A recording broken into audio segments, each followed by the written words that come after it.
Hello friends, welcome to SMB Hunar. SMB રેસિપીઝમાં આજે આપણે બિસ્કિટ ભેલ બનાવતા જોશું. ઘણી જ ઇઝી અને ક્વિક છે અને ઘણી જ ફાઇન બને છે. આ રેસિપી એસએમબી રેસિપીના એક મેમ્બરે આપણા સાથે શેર કીધી છે. એના માટે આપણને ગ્રીન ચટણી જોશે. ગ્રીન ચટણી બનાવવા વાસ્તે આપણને જોશે કોથમીર, બારીક સેવ, લીંબુ, જીરું, અદરક, લીલા મરચાં તન, 5 થી 7 કલી લસણ અને નમક સ્વાદના હિસાબથી. આ સબ ચીજોને આપણે ગ્રાઇન્ડ કરી લેશું અને એને એક બોલમાં નિકાલી લેશું.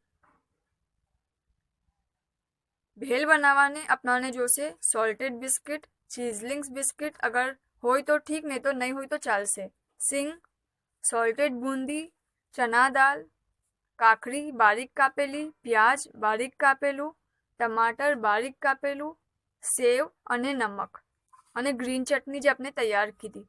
હવે એક બોલ લેશું, એમાં સેવ, બિસ્કિટને ટુકડા કરીને, ચીઝલિંગ્સ, અનિયન જે પ્યાજ આપણે કાપવું, ટમાટર, કાકડી, નમક, બુંદી, સિંગ, ચના દાળ નાખશું અને ગ્રીન ચટણી નાખીને બરાબર મિક્સ કરી લેશું.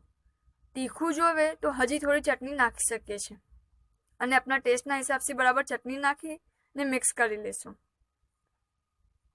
અને આપની આ બિસ્કિટ ભેલ રેડી છે. કિટી પાર્ટીઝમાં અને બચ્ચાઓને ઘણું પસંદ આવે છે. જરૂર ટ્રાય કરજો. શુક્રન.